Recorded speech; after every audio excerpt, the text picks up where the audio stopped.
आणि आदिवासी बंधू भगिनी, मतदार बंधू भगिनी हे माझे अतिशय जिव्हाळ्याचे आणि जवळचे आहेत। आणि एक शिकलेली स्त्री म्हणून ज्याप्रमाणे 100% मतदान व्हावं असा प्रचार महाराष्ट्र सरकारच्या वतीनं केला जातो, त्याप्रमाणे शिकलेली एक स्त्री म्हणून माझ्या आदिवासी बंधू भगिनींना जे अतिशय भोळे असतात आणि अशा सर्व आदिवासी मतदार बंधू भगिनींना मला योग्य उमेदवार कोणता आहे हे सांगण्याची संधी आज या ठिकाणी संयोजकांनी दिलेली आहे। आणि त्यामुळे मी अत्यंत त्यांचे मनापासून अगदी सुरुवातीलाच आभार मानत आहे। नंदुरबार जिल्ह्यातील आपला नवापूर तालुका हा अतिशय मोठा तालुका आहे। जेव्हा नवापूर तालुका मोठा आणि तसाच सभ्य लोकांचा आहे, तुमच्यासारख्या सुसंस्कृत लोकांचा आहे, शिकलेल्या लोकांचा आहे। आणि त्यामुळे या नवापूर तालुक्याचा आमदारही तुम्हाला शोभेल असाच असला पाहिजे मित्रांनो। तुमच्यासारखा तो सभ्य असला पाहिजे, तुमच्यासारखा तो सुसंस्कृत असला पाहिजे, तुमच्यासारखा तो सुशिक्षित असला पाहिजे। कारण आदिवासी समाज एक सभ्य समाज म्हणून ओळखला जातो। आणि आपण बघतो की आज भारतभरामध्ये या सभ्य आदिवासी लोकांच्या आदिवासी संस्कृतीवरती अनेक सेमिनार होतात, अनेक कॉन्फरन्सेस होतात, अनेक मीटिंग्स होतात। आणि मी त्या सर्व कॉन्फरन्स मध्ये, सेमिनार मध्ये आदिवासी बंधू भगिनींच्या वतीने हे मत प्रखरपणे मांडत असते की आमची आदिवासी संस्कृती जगातली 1 नंबरची संस्कृती आहे आणि आमच्या संस्कृतीसारखी दुसरी कुठलीही संस्कृती नाही। आणि अशा या आदिवासी संस्कृतीचा नेता, नवापूर तालुक्याचा नेता, नवापूर तालुक्याचा आमदार हा असा सुसंस्कृत आणि सभ्य असला पाहिजे। आमच्या नवापूर तालुक्यातील माता भगिनी, लाडक्या बहिणी त्याच्या छत्रछायेखाली सुरक्षित राहिल्या पाहिजे।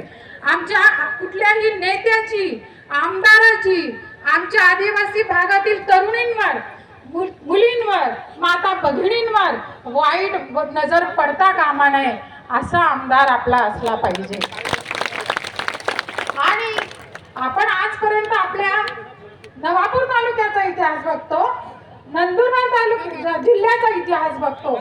आपण काय करतो मित्रांनो, आपण डोळे बंद करून इंदिरा काँग्रेसच्या उमेदवाराला मत देतो, पंजाकडे बघतो, पक्षाकडे बघतो, आपण व्यक्तीकडे बघत नाही। आणि म्हणून आपण नेहमीच इंदिरा काँग्रेसच्या उमेदवाराला निवडून देत असतो।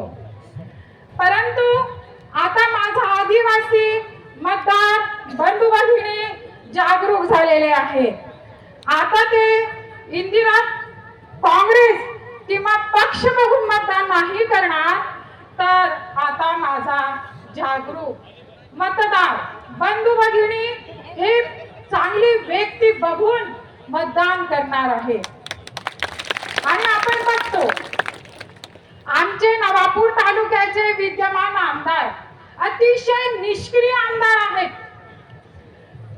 कर्तृत्व शून्य आमदार आहेत। 10 वर्षाच्या कार्यकालात आमदारांनी फक्त त्यांच्या सोबत पुढे पुढे करणाऱ्या फक्त 8-10 लोकांचं भलं केलेलं आहे। फक्त 8-10 लोकांचे ते आमदार बनून पूर्ण तालुक्यात ते फिरत असतात। आणि त्यांच्या या 10 वर्षाच्या कार्यकालात मित्रांनो आपण बघतो की श्रीमंत अधिक श्रीमंत झाले आणि गरीब अधिक गरीब झालेले आहेत। कारण आपले विद्यमान आमदार कधीही सर्वसामान्य जनतेकडे, गोरगरिबांकडे, ज्यांचे ते नेते बनले आहेत, ज्या जनतेने त्यांना भरघोस मतांनी निवडून दिलेला आहे, अशा नेत्यांशी त्यांचा काहीही एक संबंध नसतो। अनेक गावांमध्ये प्रचाराच्या निमित्तानं फिरणं होतं। अशा वेळेला गाव गल्लीतली सगळी लोक आम्हाला सांगतात की शिरी दादा इकडे जातात तेव्हा त्यांच्या गाडीची काच बंद करून ते जातात।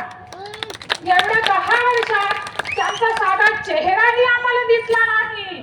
आणि हे आपले आमदार 10 वर्ष फक्त ते पंजावर उभे आहेत म्हणून, आज काँग्रेसचे उमेदवार आहेत म्हणून आपण त्यांना निवडून देत असतो मित्रांनो.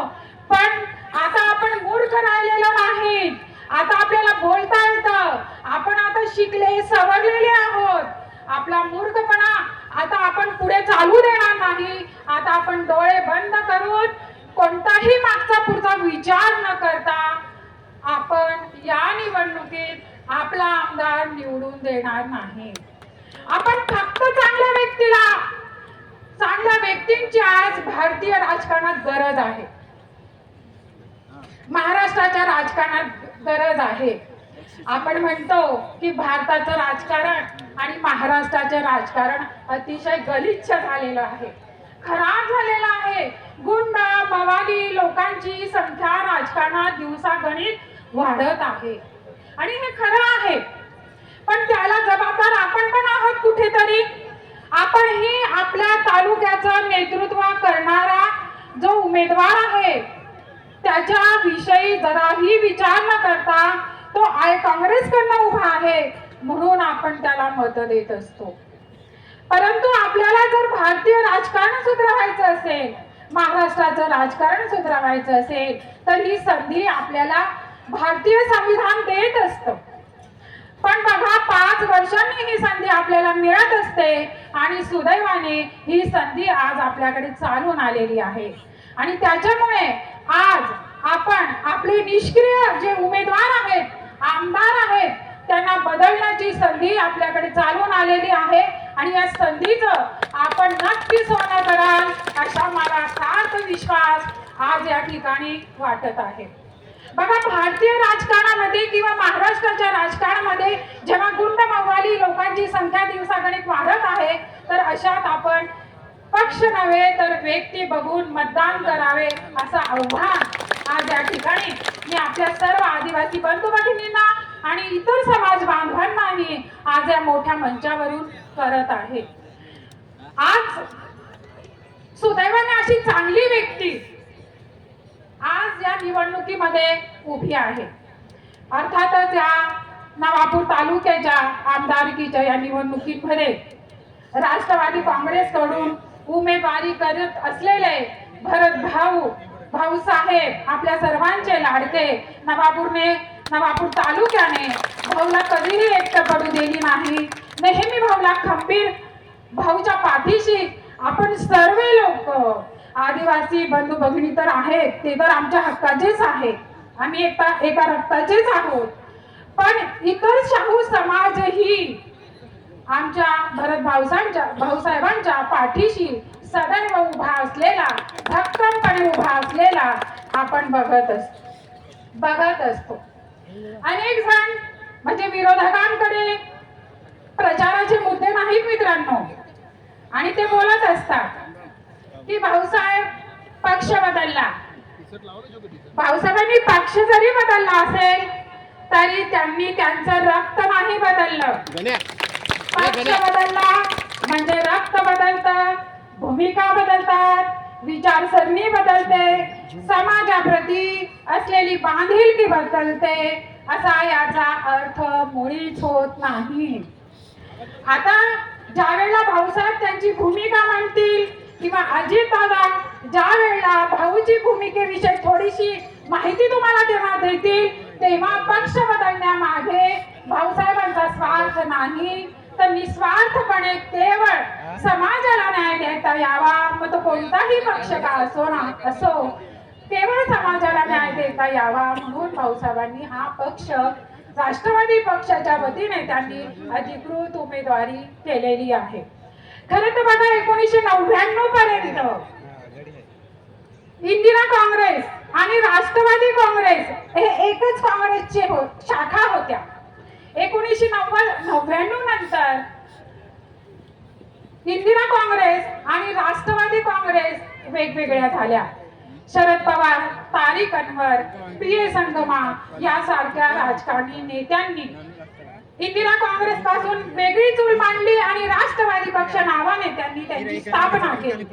थोडक्यात मला असंच म्हणायचं आहे की ही दोन्ही काँग्रेस या दोन्ही काँग्रेसची विचारसरणी, या दोन्ही काँग्रेसच्या भूमिका गोरगरिबांच्या सामान्य जनतेच्या प्रती त्यांच्या मनात असलेला जिव्हाळा प्रेम ही दोन्ही काँग्रेसच्या म्हणजे इंदिरा काँग्रेस सारख्याच राष्ट्रवादी काँग्रेसच्याही आहे.